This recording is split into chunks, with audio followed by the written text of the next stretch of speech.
Hi, my name is Colin Graham, and I'm the creator of Starcrawler Terrain. And today I've got a couple of new things to show you. So you might not be familiar with Starcrawler Terrain.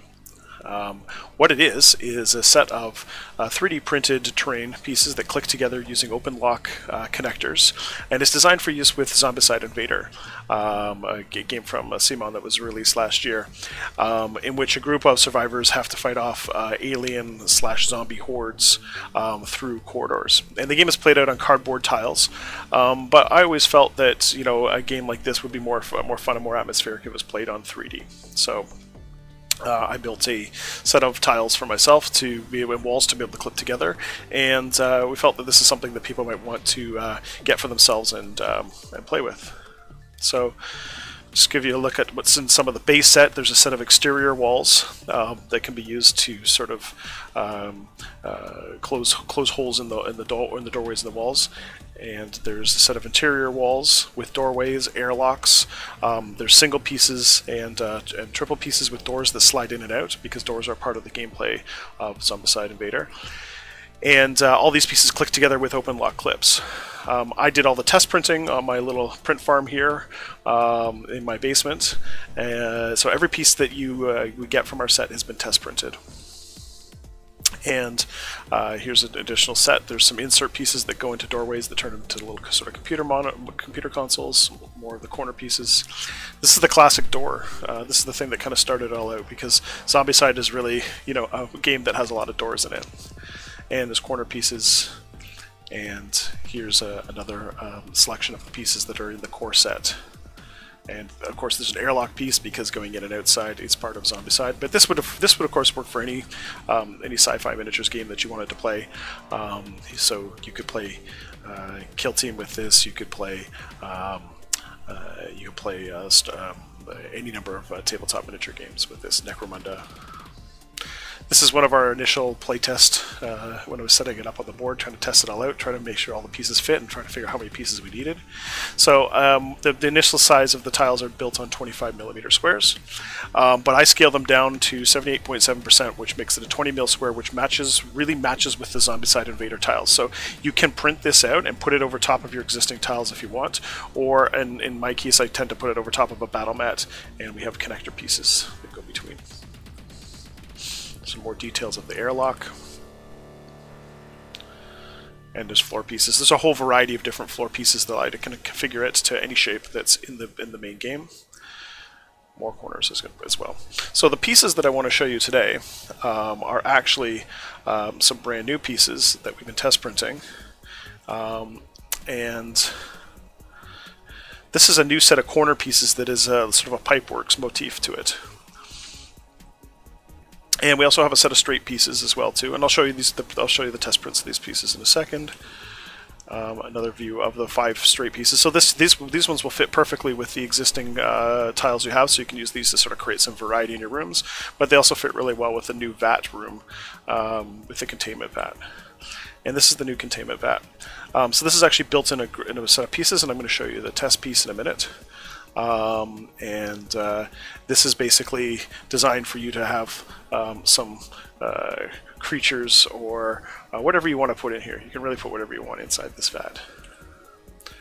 So this is there's 5 straight and 5 corner pieces. This is a view of how they all look in the new set. But the vat is all sort of set up. And now the vat is using a slightly different configuration to the walls, and I'll talk about that a little bit more. And this allows us to be able to, and it's designed to go on an exterior wall, because normally the pieces have a doorway inside them. So it does that. And there's the pieces of the vats, some more pieces of the vat, some more pieces of the vat, and then we put it all together. It kind of looks like this. Again, from the top view, so you can see how we've built this piece in. So it doesn't, because one of the fundamental problems you notice from playtesting Zombicide Invader is that if you get a lot of models in a particular square, that square gets really full really fast. And if you have walls, well, they need to fit inside those walls. So the floor space, the inside space of a room, can be a bit of a premium. And then when you look at it on the exterior, it matches our exterior walls. So this doesn't have a veneer that clips on like our exterior walls. This is just one solid piece printed, and you paint the outside like your exterior wall if you want to paint it. So let's take a look at the pieces.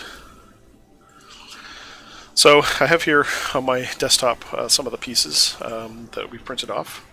I'm just going to switch to that. So there. So what you can see here, trying to get used to where the camera is you can see the exterior wall. These are printed on an FDM printer, on an Ender 3 or an i3 Mega, which are fundamentally function the same.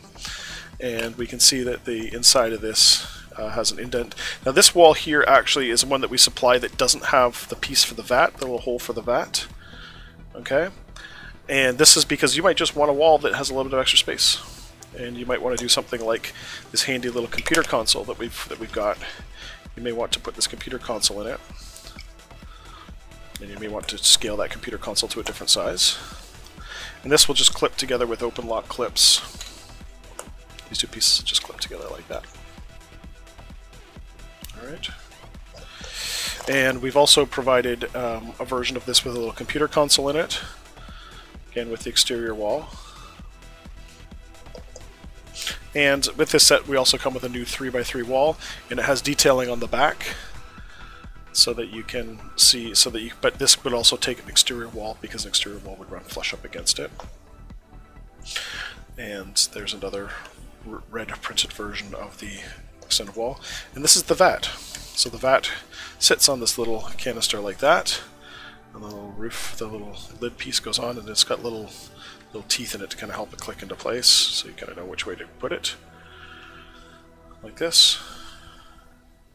And to make this vat kind of function, what I did was because I wanted a little bit of glass, and what you could do is you could actually do something like use a green soda bottle, green pop bottle like this, and if you wanted different colors, or you could also just tint this plastic inside.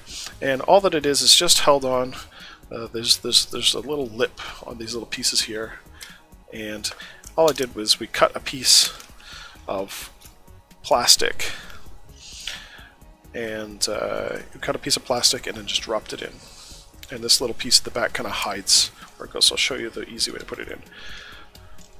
What you may want to do is like kind of fold the plastic with your hand to kind of get it into like more of a round shape, and then you just sort of slide it together so that it fits, so that this little gap here is going to hide that seam.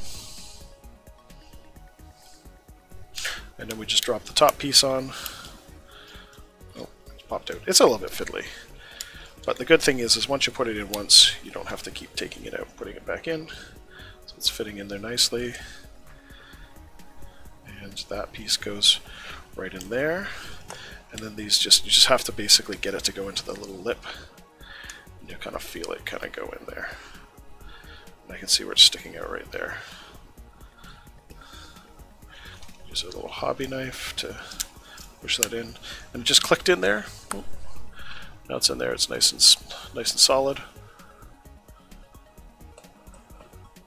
Okay, and the seam is hidden, and we just put our little lid on top, and we're good to go. You could, and this is a little piece here, because eventually what I'd like to be able to do is make a little person or cadaver, or a little alien specimen that you could kind of paint and glue in there. And then that just sits in there like this. So once you've got it all painted up, you can glue it into position, and you could even leave this lid so this lid goes on and off, so if you wanted to, be able to get your specimens in and out, you can do that. So that's a look at the stuff that's in the V3 set. So we have some new walls, new single wall, new triple walls, 5 new single walls. There's a sets of corners, 5 new corners, a little bit hard to see there. And a control console, and there's one that's built in, and you can scale these control consoles to the size you want, so you can use them for objective markers.